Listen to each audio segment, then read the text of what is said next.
ज्ञानोबा तुकारामांच्या जयघोषामध्ये जगद्गुरू संत तुकाराम महाराजांची 141वी पालखी सोहळ्याला देहूनगरीमधून भक्तिमय वातावरणामध्ये प्रारंभ झाला।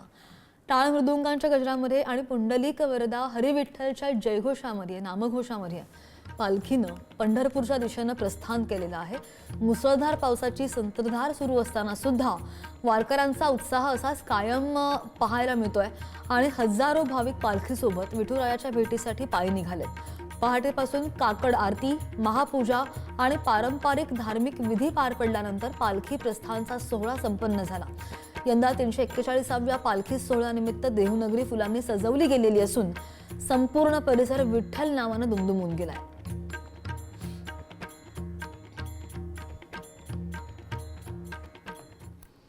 तर संत श्रेष्ठ ज्ञानेश्वर महाराज आषाढी पायीवारी पालखीचा सुद्धा आज पंढरपूरकडे प्रस्थान होणार आहे।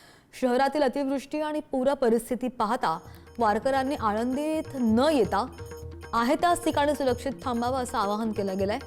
इंद्रायणी नदीला आलेल्या पुराच्या पार्श्वभूमीवर संत श्रेष्ठ ज्ञानेश्वर महाराज पालखी प्रस्थान सोहळा 1960 वारकरी आणि मान्यवरांच्या मर्यादित उपस्थितीमध्ये पार पडणार आहे।